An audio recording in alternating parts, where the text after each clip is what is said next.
Assalamualaikum warahmatullahi wabarakatuh.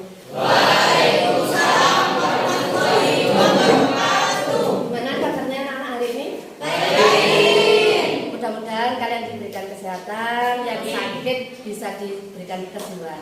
Amin. Pada pertemuan kemarin kan kita sudah melakukan presentasi masalah permasalahan sosial, di mana pada saat itu kita membahas masalah lingkungan hidup, terus kemudian membahas masalah kemiskinan. Lah, sekarang kita presentasi untuk kelompok berkaitan dengan masalah kriminalitas, yaitu tentang tentang korupsi. Untuk kelompok yang maju silakan. Assalamualaikum warahmatullahi wabarakatuh. Waalaikumsalam warahmatullahi wabarakatuh. Selamat pagi semuanya. Pagi. Gimana nih kabarnya hari ini? Nah, karena baik, siap dong untuk menerima materi yang akan kami sampaikan di sini. Siap. Nah, baik. Ada pepatah ya, tak kenal maka tak sayang. Nah, di sini kita akan perkenalan dulu. Saya Susanti sebagai moderator dari kelompok, dan teman saya Sofia Ramadhani sebagai pemateri. Dan saya Vita Karisma Febrian sebagai pemateri. Saya Muhammad Arif Fatur Anwar sebagai pemateri. Dan saya Yulia Risa Putri sebagai pemateri. Saya Tina Jawisya sebagai pemateri. Saya Muhammad Wildar Al-Ghifari sebagai pemateri. Nah, di sini kami sudah kenalan. Nah, di sini kami membawakan tema yang berjudulkan masalah sosial masyarakat terkait korupsi dalam jabatan. Sebelum lanjut ke materi, kita harus mengetahui dulu dong apa itu pengertian dari korupsi yang akan dibahas oleh Ulfita. Pengertian korupsi. Korupsi adalah semua yang memiliki keterkaitan terhadap tindakan yang diancam dengan sanksi sebagai diatur di dalam Undang-Undang Nomor 31 Ayat 1000 Tahun 1999 tentang pemberantasan tindakan pidana korupsi, dan Undang-Undang Nomor 20 Tahun 2001 tentang pengubahan atas UU Nomor 31 Tahun 1969. Nah, itulah pengertian dari korupsi. Sebelum kita lanjut ke materi yang akan kami sampaikan, di sini kita juga mendapatkan artikel. Nah, yang artikel tersebut akan disampaikan oleh Sofia. Baik, dalam artikel yang kami dapat dengan judul artikel pengunduran diri Binta Uli Siregar dan tentunya penegakan etik di KPK. Dikutip dari Indonesia Corruption Watch, penegakan etik di Komisi Pemberantasan Korupsi kembali menuai sorotan. Penetapan Dewan Pengawasan telah menggugurkan sidang dugaan pelanggaran kode etik yang dilakukan oleh Lili Binta Uli Siregar patut dipertanyakan. Dalam keterangan persnya, Dewan Pengawas memandang Lili bukan lagi insan KPK karena pengunduran dirinya telah mendapat persetujuan Presiden Joko Widodo melalui keputusan Presiden nomor 71 P/2022. Penting diketahui, Dewan Pengawas menerima tembusan surat permohonan pengunduran diri Lili pada tanggal 30 Juni 2022. Meskipun sudah mengetahui bahwa Lili melayangkan surat pengunduran diri, Dewan Pengawas tetap menjalankan sidang etik pada 5 Juni 2022.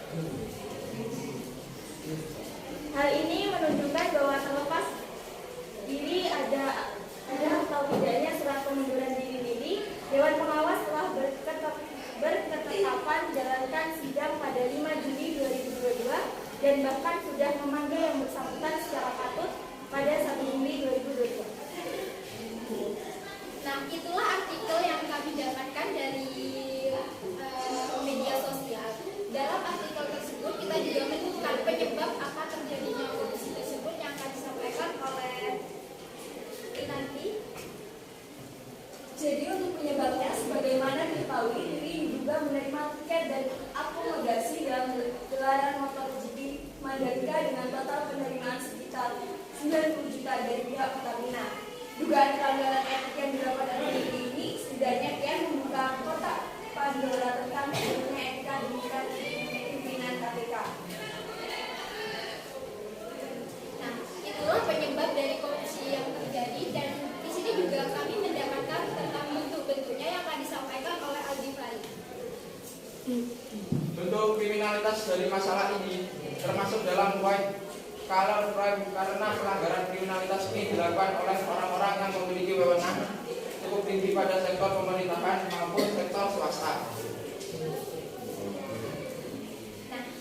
Dampaknya itu di situ juga terdapat dampak yang akan disampaikan oleh teman saya bernama Yulia. Dan juga ada dampak korupsi. Dampaknya Pertamina mengalami kerugian dan bukan hanya merasa dirugikan, tetapi Pertamina juga merasa ditipu dan MotoGP tidak bisa mendapatkan apa yang seharusnya menjadi miliknya. Nah, setelah kami telah menjelaskan pengertian, artikel, penyebab, dan dampak, juga betul-betul kita juga menemukan solusi penyelesaiannya yang akan disampaikan oleh Ari. Jadi solusi penyelesaian menurut pemerintah ada dua. Yang pertama yaitu Dewan Pengawas membatalkan penetapan dan melanjutkan proses sidang etik terhadap Lili Pintauli Siregar. Yang kedua yaitu Dewan Pengawas harus meneruskan bukti-bukti awal yang telah dimiliki kepada aparat penegak hukum jika ada dugaan kuat adanya gratifikasi yang dianggap suap. Ada juga solusi penyelesaian menurut kami, yaitu solusinya memberikan kesadaran terhadap pelaku korupsi bahwasanya tindakan yang dilakukan itu tidak benar. Dengan apa caranya? Caranya yaitu dengan cara menindaklanjutkan kasusnya walaupun beliau sudah mengundurkan diri. Karena bukan hanya sekali beliau melakukan tindakan yang merugikan banyak orang. Nah, itulah materi yang bisa kami sampaikan.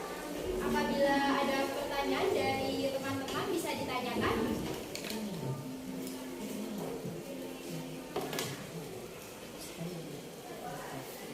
Saya mau bertanya. Ya, silakan. Sebelumnya perkenalkan, nama saya Bunga Lestari. Di sini saya akan bertanya tentang kira-kira sanksi apa yang akan dijatuhkan pada kasus pelanggaran etik dari Lili Pintauli Siregar ini.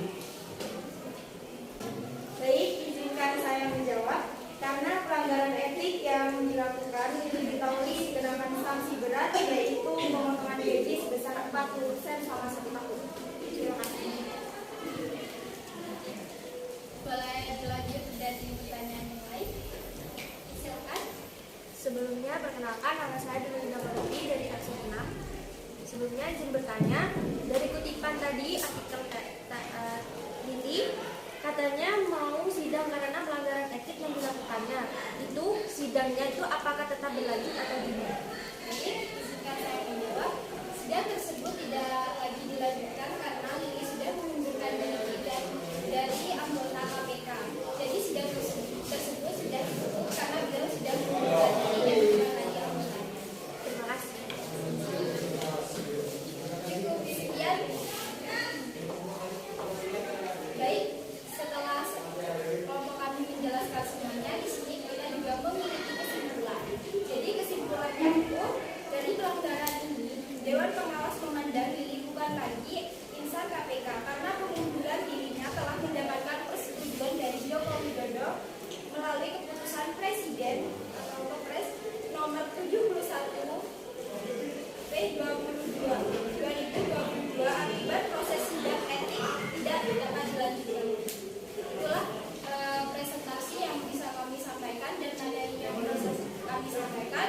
Apabila ada kekurangan dan kesalahan kami mohon maaf dan sebesar-besarnya. Wassalamualaikum warahmatullahi wabarakatuh. Waalaikumsalam warahmatullahi wabarakatuh. Penampilan dari kelompok tadi yang berkaitan dengan korupsi, kalau kita lihat korupsi yang ada di negara kita semakin meningkat. Bisa dibuktikan, coba kita lihat di implementasi pendidikan anti korupsi. Dapat kita lihat bahwa Indonesia korupsi dari tahun ke tahun semakin meningkat. Bisa kita lihat dari tahun 2016 itu skornya 37 dengan ranking 90 dari ranking 90 dunia. Ya. Terus kemudian 2017 skor 37 rankingnya 96. Kalau dari skor naik cuma ranking korupsi tertinggi di dunia semakin menurun. Terus kemudian dilanjutkan. Nah, lembaga-lembaga yang terkorup di Indonesia bisa kita lihat dari anggota legislatif, berarti dilihat dari anggota anggota DPR kebanyakan banyak yang korupsi ya di negara kita. Kemudian dari pejabat pemerintah daerah, bisa dari bupati maupun dari gubernur. Bisa kita lihat banyaknya bupati maupun gubernur yang terkena kasus dari korupsi. Kemudian pejabat pemerintahan, kepolisian, pebisnis, kemudian hakim atau pengadilan. Padahal hakim atau pengadilan ini kan merupakan penegak hukum yang dikatakan harusnya memberi contoh supaya mereka tidak melakukan korupsi, tapi di Indonesia hakim atau pengadilan justru menjadi penyumbang korupsi. Kemudian presiden atau menteri. Yang selanjutnya yaitu LSM, Lembaga Swadaya Masyarakat, yang harusnya LSM ini merupakan lembaga untuk menyoroti anti korupsi, malah justru yang melakukan korupsi. Kemudian bankir, perbankan ini juga masuk dalam kategori yang melakukan tindakan korupsi. Kemudian TNI, yang terakhir pemuka agama. Next. Nah, dari sini dapat kita jelaskan bahwa implementasi dari pendidikan korupsi bisa kita lihat ada 9 implementasi nilai anti korupsi. Yang pertama kejujuran. Dimana kalau kejujuran itu apa? Jujur artinya apa? Berkata benar atau dengan kata lain bisa berbuat sesuai dengan apa adanya. Nah dari sini dengan untuk pengimplementasian dari nilai kejujuran, apabila kita mengimplementasikan nilai kejujuran, jelas kita tidak akan melakukan tindakan korupsi. Karena dengan tindakan korupsi berarti kita melakukan kebohongan atau tindakan kejahatan. Yang kedua yaitu disiplin. Kalau disiplin itu apa? Tepat waktu. Atau apa lagi? Sergap. Terus apa lagi?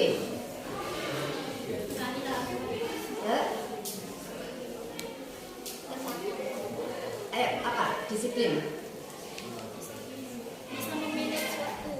Bisa memanage waktu lah. Di sini disiplin itu juga termasuk indikasi dari anti korupsi. Karena dengan disiplin, misalkan kalau kita disiplin pada saat pembelajaran, otomatis kita tidak melakukan korupsi waktu. Kemudian yang ketiga yaitu tanggung jawab. Apa tanggung jawab? Menyelesaikan sesuatu sesuai dengan sesuai dengan amanah tanggung jawab. Sesuai dengan tanggung jawabnya. Mungkin ada yang lain. Apa tanggung jawab? Memiliki rasa untuk menyelesaikan amanat yang telah diberikan. Apa? Memiliki rasa untuk menyelesaikan amanat yang telah Memiliki rasa untuk menyelesaikan tugas yang diamanatkan, itu namanya tanggung jawab lah. Ini juga termasuk implementasi dari nilai-nilai korupsi. Kemudian yang keempat yaitu mandiri. Kalau mandiri artinya apa? Mandiri bisa melakukan sendiri. Tidak bergantung pada orang lain. Artinya mandiri. Yang kelima yaitu kerja keras. Kalau kerja keras apa? Melakukan sesuatu dengan sungguh-sungguh. Yang keenam yaitu sederhana. Apa adanya? Hidup sesuai dengan keadaan. Hidup sesuai dengan yang kita terima. Nah, di sini dengan sederhana itu termasuk merupakan dari anti korupsi. Karena apa? Kalau kita hidup bermewah-mewahan, otomatis kan kita tidak hidup sesuai dengan pendapatan yang kita peroleh. Kalau tidak sesuai dengan pendapatan yang kita peroleh, sehingga kita bisa melakukan tindakan korupsi. Yang ketujuh yaitu berani. Berani di sini artinya kita berani melaporkan orang yang melakukan tindakan korupsi. Yang terakhir yaitu kita peduli. Apa? Saling peka. Peka terhadap lingkungan atau orang lain. Nah, di sini berarti implementasi dari nilai anti korupsi itu ada 9. Yang pertama itu kita jujur, kedua disiplin, ketiga tanggung jawab, keempat mandiri, kelima kerja keras, keenam sederhana, 7 berani, dan yang terakhir yaitu peduli. Peduli bisa kita implementasikan di dalam kelas saja. Kita peduli bagaimana keadaan kelas itu supaya bersih, bagaimana keadaan kelas itu supaya tertib. Itu juga termasuk kepedulian yang masuk dalam implementasi nilai-nilai dari sikap anti korupsi. Nah, untuk saya rasa pertemuan kali ini kita cukupkan sekian. Untuk selanjutnya, pertemuan berikutnya kita membahas materi yang selanjutnya ya. Saya rasa cukup sekian. Wassalamualaikum warahmatullahi wabarakatuh. Waalaikumsalam.